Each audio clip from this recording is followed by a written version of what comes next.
Okay. Well, we have tonight, we're chapters 10 and 11, and that's going to take us to the end of the chapters where we are dealing with the entire population, the universal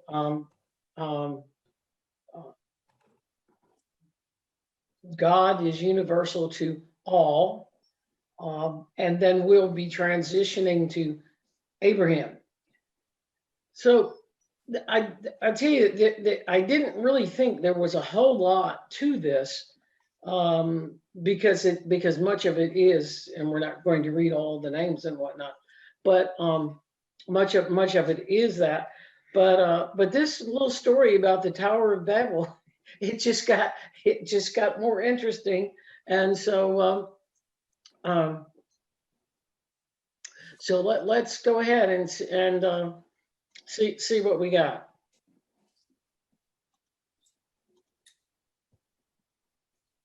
Okay, and we're just back to the same. The primary objective of Genesis is to present to the people of Israel the history of their ancestors and the origins of their faith, which we have seen ever since chapter 1. And then, according to Jewish biblical scholars, the major theme of the book is God's role in human affairs. God created the world and made human beings to work in it and care for it. But humanity kept continually turning away from God. And once again, in these stories tonight, we're going to see the same thing that happened. We had Adam to Noah, and essentially it was Seth to Noah. Seth was a righteous, walked in God's ways, but his descendants just eventually got away from God's ways and got away from worshiping God per se, and started worshiping idols and things like that. And then we have what we see tonight. Then Noah.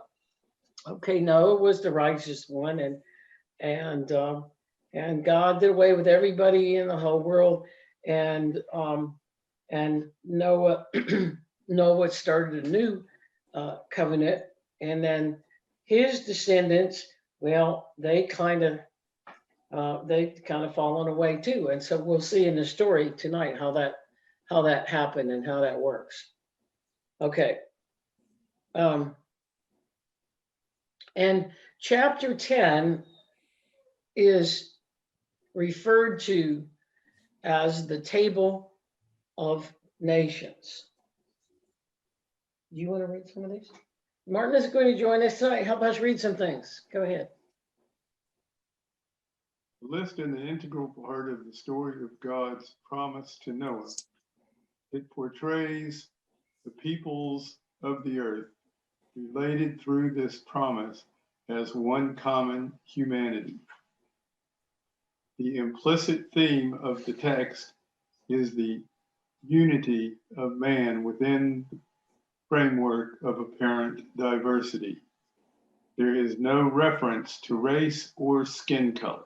Right. So we notice that's significant, because we will see we will see people splitting up into different parts of the earth, the world, and different languages, but there's no it's not differentiated by race or skin color, except unless it's been applied later on in our world today. But at this point, there is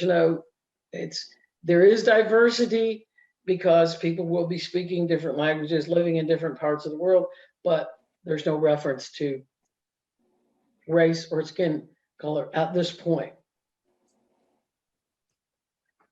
Okay, so our first scriptures, we're going to Genesis 10, 1 through 5. Now these are the descendants of the sons of Noah, Shem, Ham, Japheth, and to them were sons born after the flood. The son of Japheth were Gomer, Mongolia, Madai, Don't worry about it. Javan, Tubal, Meshach, and Tyrus. And the sons of Javan, Elisha, Tarshish, China, and Duranim.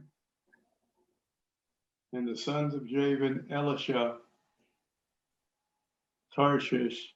Don't worry about it. Okay. And then go to 5. It was from these that the people were divided into the islands of the Gentiles and their main lands. Everyone offered after his language, after the families in the nations. Okay, so all I did here, we're not going to run through all these names and all that, but the interesting part of this here. Okay, what I did is a kind of a little map here, because the names that you just heard of the people, and last week here I have this. Last week we saw where Noah's sons went, okay, and just basically where they went, and then we come to chapter 10, and it spells out what we just read. So in and these are the names and placing them from Aramaic. Okay, so we have Gomer, which is up here, which is Germany. Gomer means Germany. Meshach is Moscow, or now Moscow is.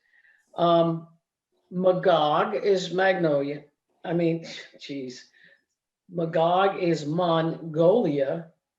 And in places, it's interesting because Dr. Lamsa translated it in a couple cases, and then the other ones he didn't. But I just thought we'd just put them on the map just for the idea. Now, he translated China. You'll see that. But if you look in a King James Bible, they do not say China, but they use it's Kittim, and that is meant. That's what Aramaic is for China, and that's where they've all gone. Okay, and Madai is actually media. Now, media. I have this while I'm talking here. I guess I don't. I thought I did. All right. Well, anyway, media is Persia. It's Iran. It's where Iran is. Tuba was part of it's kind of up here there where Turkey is. Havon is Greece. Etruscan is essentially Italy per se, and of course we have over here Tarshish, which is famous as the place that Jonah escaped to, and so and so that's just to give you an idea of geographically and where they went and what the words from Aramaic are. Indicate where these people went. And just an interesting thing about Tarshish, of course, Tarshish is in southwest Spain, and in Aramaic, it's derived from two words, the word tar for door and shish or shagish, meaning rough, raging, sea, and violent. And southwestern Spain is where the Gibraltar is. Hence, the Gibraltar or the door to the raging, mysterious Atlantic Ocean. Just some interesting things from this chapter. All right. Another thing to be aware of and is, okay, the Aramaic word for Gentiles is Amme, and it is used with various meanings. Okay, it can mean kindred, races, and peoples. All right.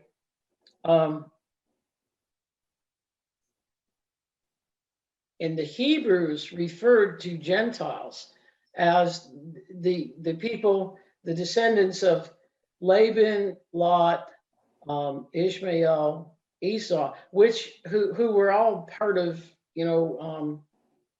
Jacob's part of the thing, but they did, and other kindred people were called Gentiles by the Hebrews.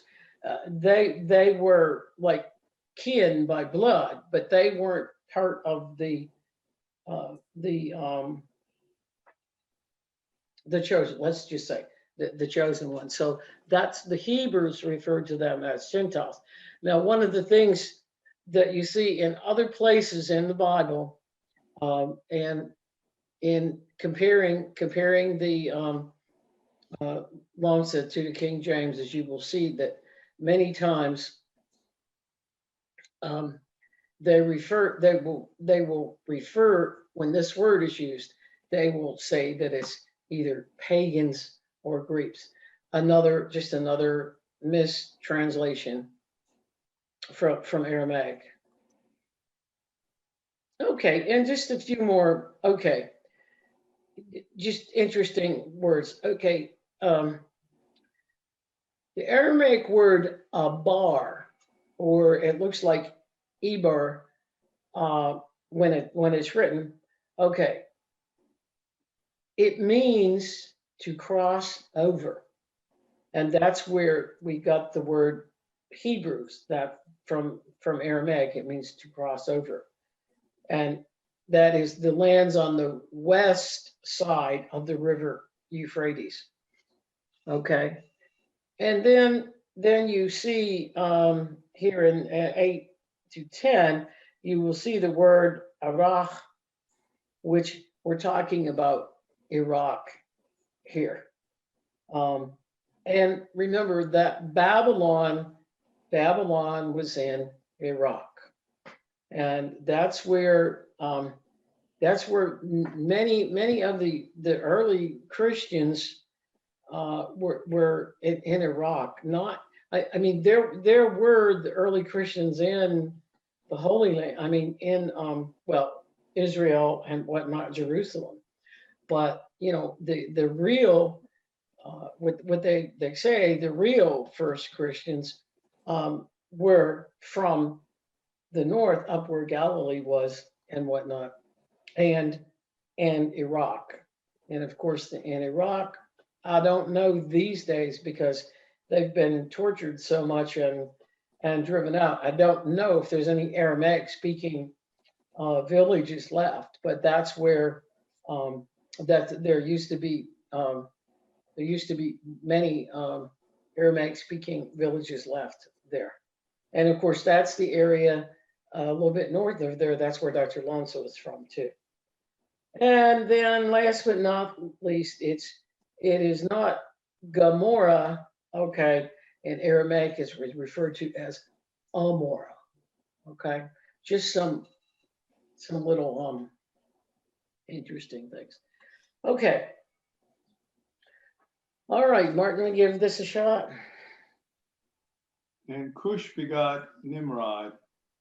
He began to be a mighty one on the earth. He was a mighty hunter before the Lord. Wherefore it is said, even as Nimrod was a mighty hunter before the Lord. And the beginning of his kingdom was Babylon, Erech, Akkar, Chaldea, in the land of Shinar. Okay, now Nimrod, we don't have a whole lot about Nimrod, like in our commentaries and everything, but like I said before, since this is the Old Testament, it's also the Torah. And so I have a Torah with commentaries that I look at, and it helps sometimes to be able to look at that and see, okay, because for the most part, it's similar, although Aramaic still comes up with so many things that even the Hebrew Bible does not. All right, so let's get a picture of Nimrod here. All right, according to Scripture, Nimrod, yes, was a descendant of Ham, or Ham, the second son of Noah. Okay, at this early time, the Hamites were of fair skin, like their brethren, the Shemites. And remember, Ham is the one that they say was black, and his descendants moved south into Africa. Okay. Nimrod, being a strong warrior, ruled over Mesopotamia. In those days, giants like Nimrod were feared. When a man was strong and valiant in battle, he was chosen to be the leader of the people. Also, the height of a man was considered in determining his leadership. Now I think some of you remember, not too many sessions ago, we did talk about the giants, and that they actually did exist. And Dr. Lamsa had actually, there were a few surviving descendants of those people when he was coming up, and he actually knew some of these giants. And so Nimrod, okay, he I mean, like it says, he became known.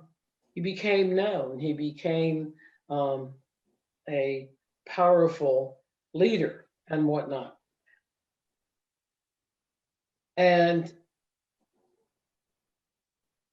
we get from the Torah, because later, which you learn that Nimrod is the one that was building the Tower of Babel. Okay, Babel. I'm going to say Babel.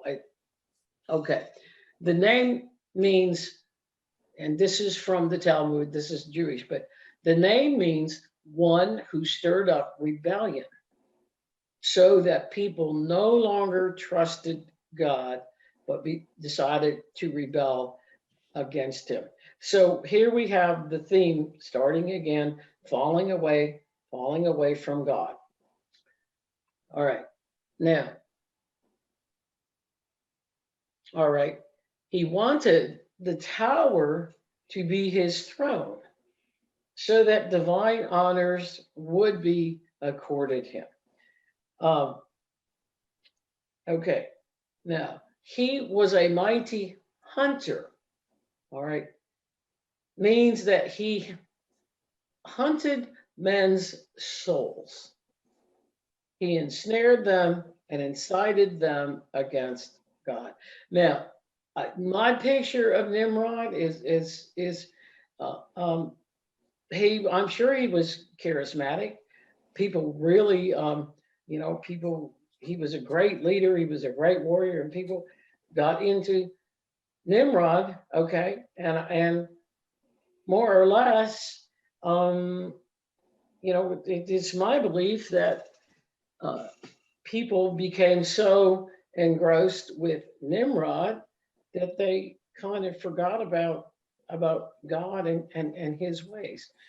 And we'll talk more about that when we get to the thing. But so Nimrod doesn't we don't paint a very good picture of Nimrod, but that's what happened, and that's what started this downfall from God.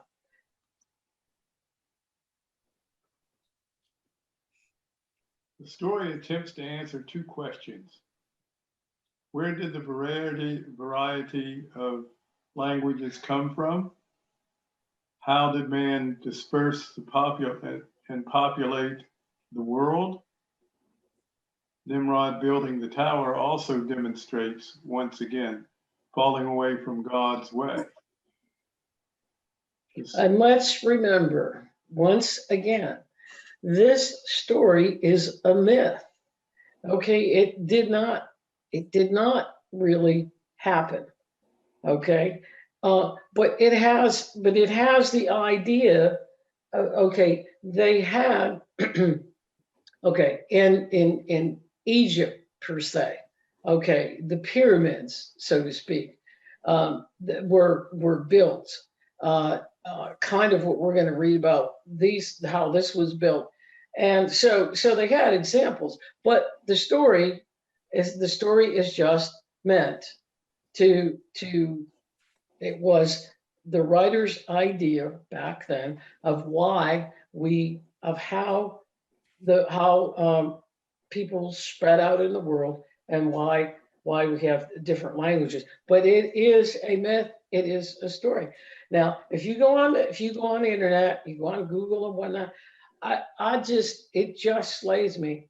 I mean, you will see places here once again where they say that, up there, there's where is the Tower of Babel? Where is it? And is there anything left of it? Well, I mean, it it really never was.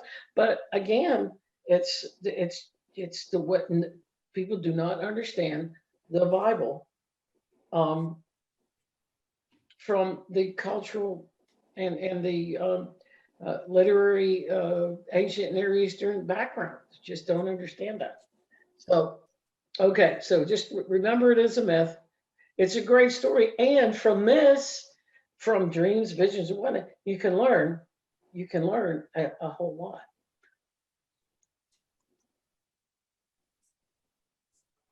Okay, so we'll go to Genesis 11:1.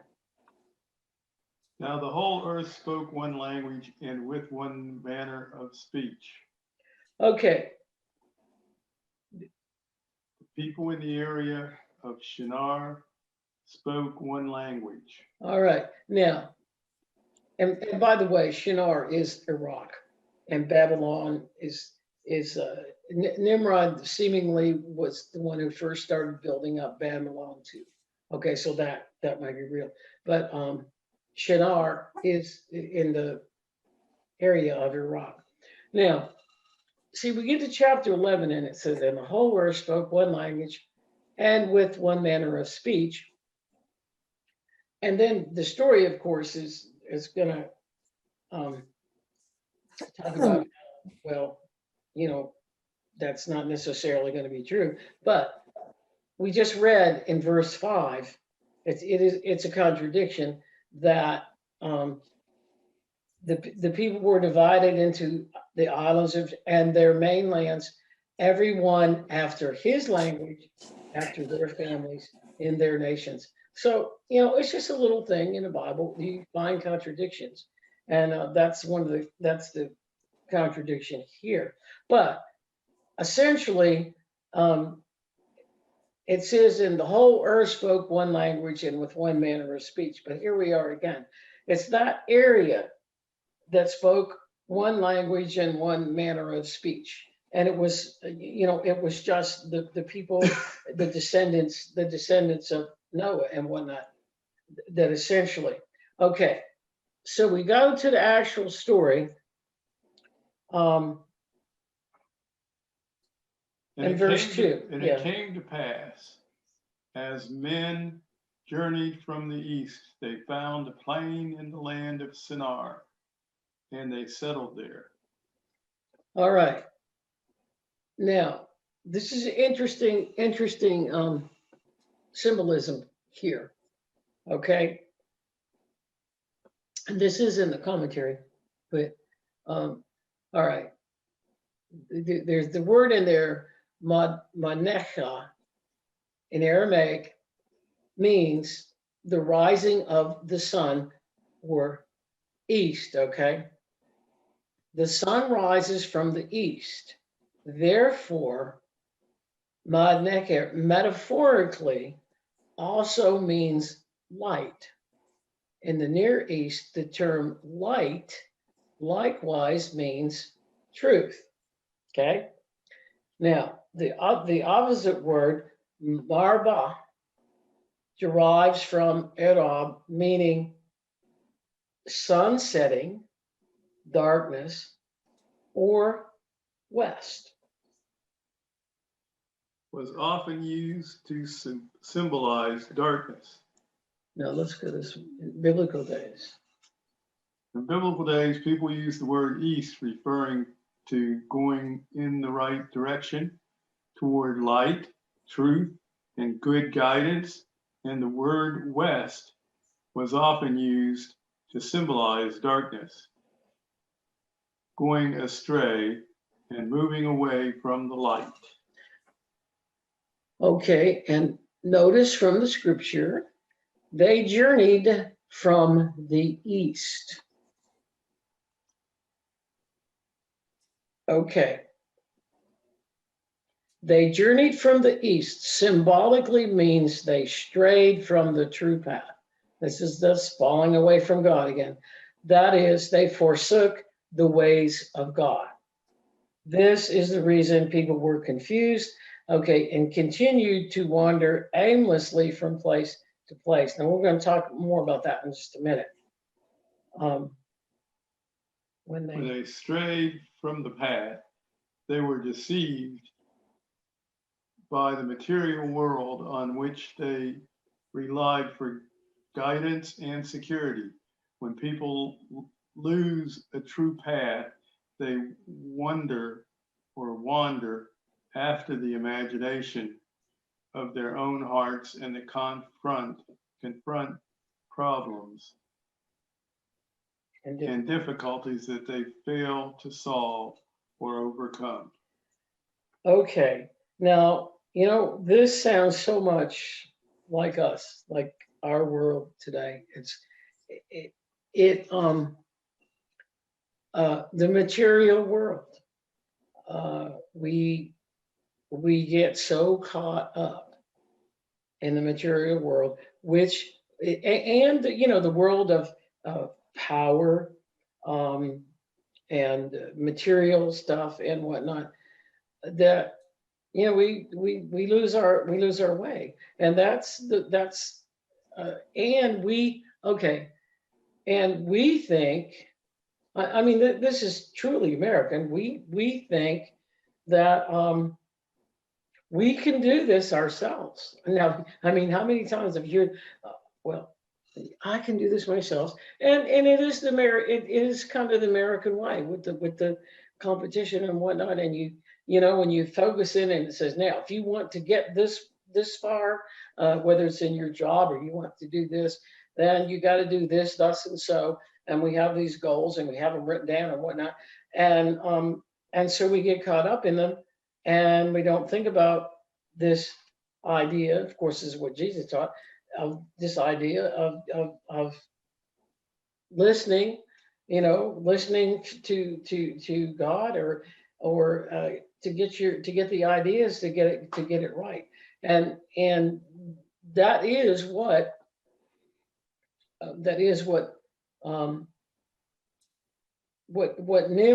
Nimrod and his community did. All right, now let's go to, here we go. We'll go to 3 and 4. And they said one to another, come, let us make bricks and burn them with fire. And they had bricks for stone and slime for mortar. Then they said, come, let us build ourselves a city and a tower whose top may reach the heavens, reach to heaven. And let us make a name for ourselves, lest we make scattered abroad the face of the whole world. Of the whole world. Okay. So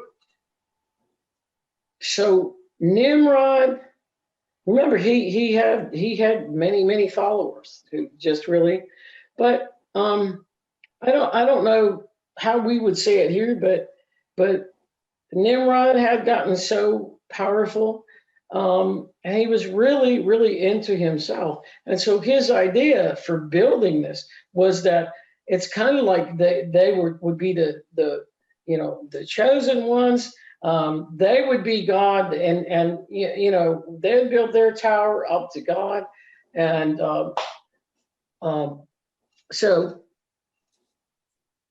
and that's what that's why the idea of that him just he wanted their language, which was everybody's language at that time, but he wanted to just stop it, because by that time, people were growing, there were more people on the earth, and tribes were splitting and everything.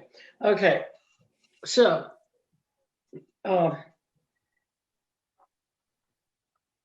let's see. Now, we're going to get into a little bit of why the problems with the language and whatnot. Now, and it's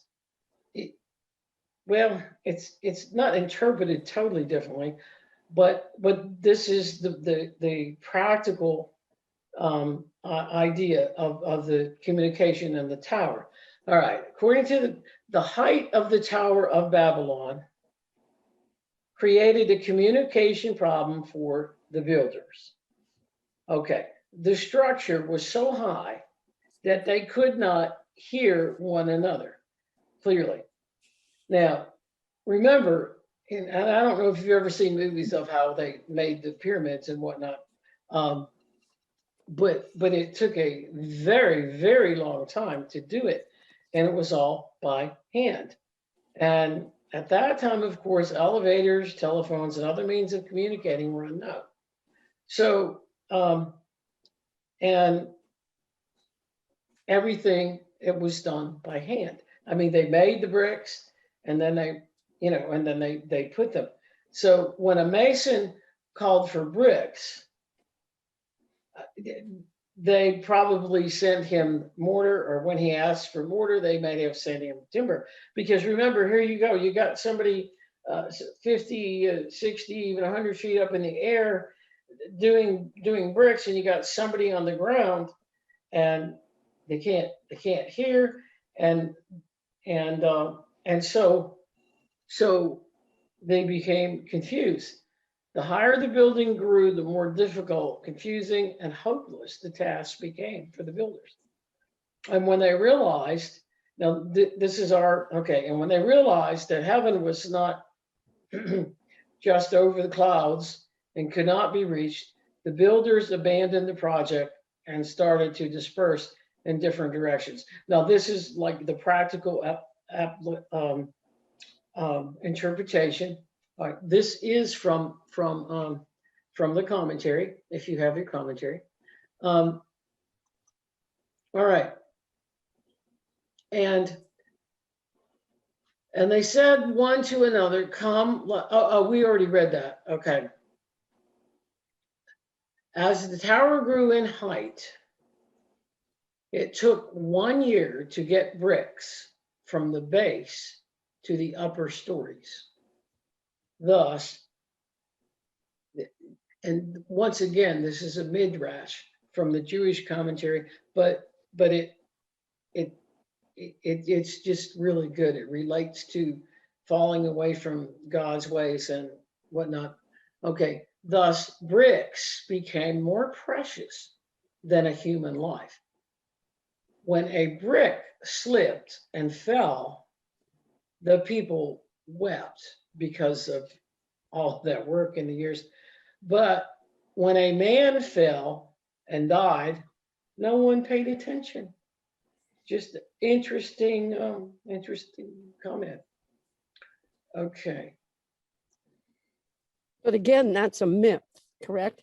Absolutely. Yeah. And it is a myth, and then they're applying, the lessons. Yeah. I read somewhere recently in the New Testament where it said the problem with man was man stopped worshiping the creator and worshiped the creation. I Yes. just now tried to find it and I couldn't find it, but I will. Well, we can just go off a little bit, getting back to Nimrod. Okay. And okay. And I think we do this. All right. And it just happens that I on Sunday morning, I run across. I don't watch them, but I'm flipping and just running through, and I'm not even going to mention the name, but the the television evangelist, or even if it's not the evangelist, it's we we tend to, I think, we worship the man, the preacher, the whomever. We worship him, and you notice, especially all these ones on TV. My God, they're so they collect all this money. They're so affluent. They're da da da da da. But it seems like, because these are all these big huge churches, that's what the trend is that we do. And to me, that's they're worshiping the preacher, and that's an example of just what you said. I think we tend to worship the creation, right? I love that, and instead of worshiping, or and we tend, it's our way to get to get well, we go to our pastor. We go and we watch these shows to try to get some information to help us. And seemingly the idea of church and doing this is to get closer to God, but I have to question that sometimes. And I guess you pushed my button there, Theodora, but I just truly believe that is what we do. And so But it is. I'll just relate to also, you see, from Aramaic, the approach to prayer, all right, is not that you're talking to God per se. You are, but the approach is you are listening. All right, you're opening your mind. And yes, you talk, and you can sort of make supplications or say what's on your mind, but the real thing with prayer is listening to get the guidance. And of course, that's a central part of Jesus' message. That was his message. So I guess we can learn from Nimrod here. He had become very powerful, and we've read this. Did we read the scripture yet? I guess we did. Anyway, if you compare verse 6. Now I just okay. And the Lord said, behold, they are one people, and they have all one language, and they have reason to do this thing, and now nothing will prevent them from doing that which they've imagined to do. Well, I found the Torah, and I felt like the Torah says it better. And the Torah says, and the Lord said, if as one people with one language for all, this is how they have begun to act, then nothing that they propose to do will be out of their reach. So it was the idea in the story. Now it was the idea that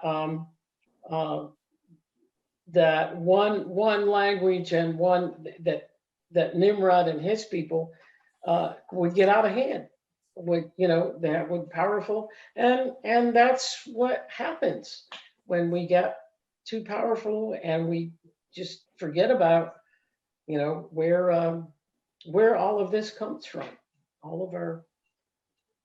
Okay.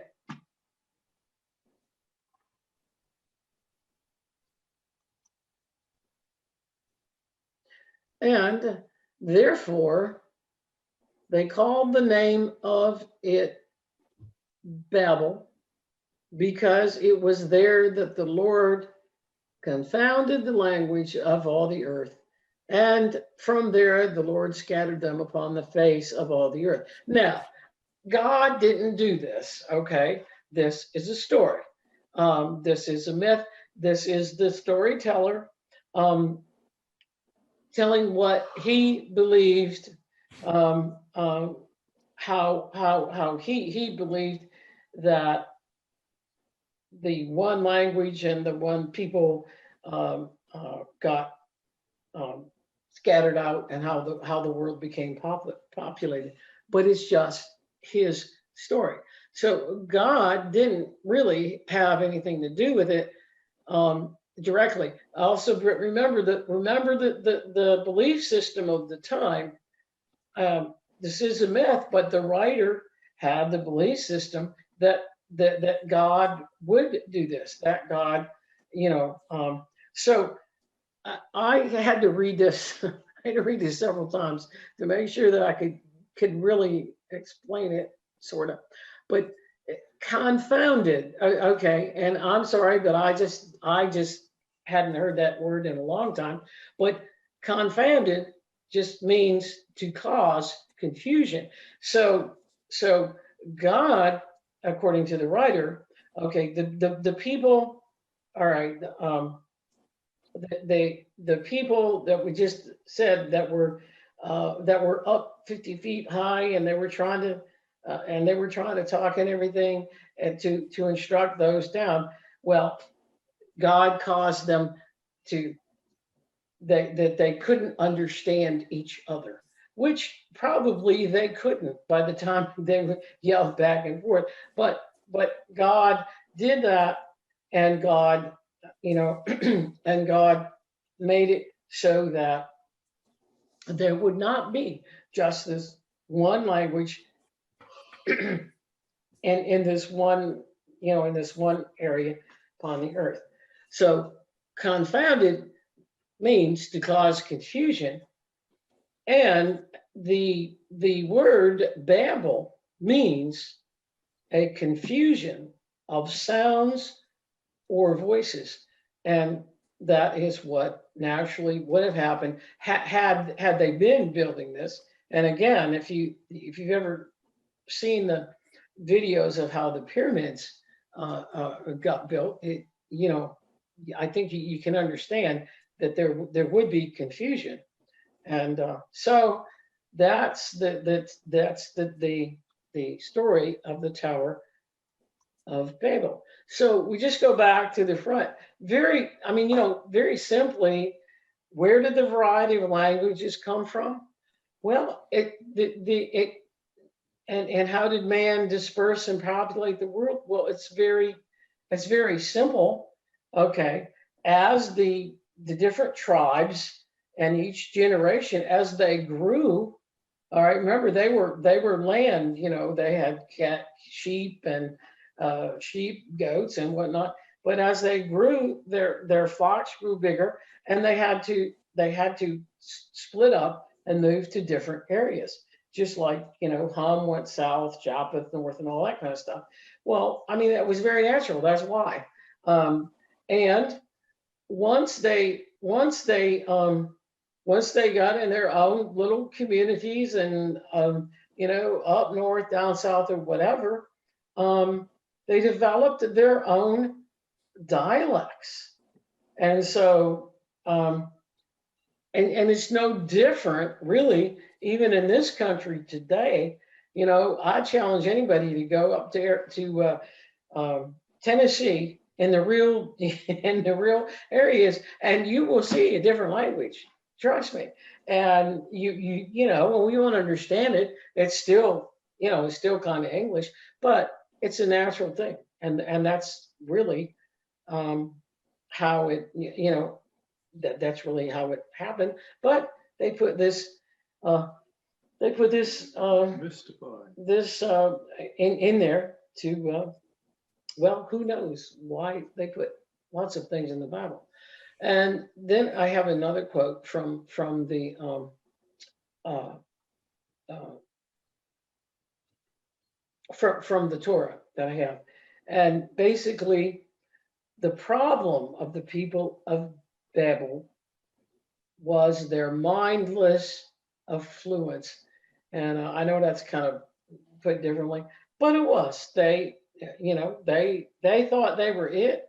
They were going to build their world, and Nimrod was the, you know, the powerful guy. And well, and actually, I think what as they finally figured out, it was just too hard. and it took too long. That's what the interpretation is, that it was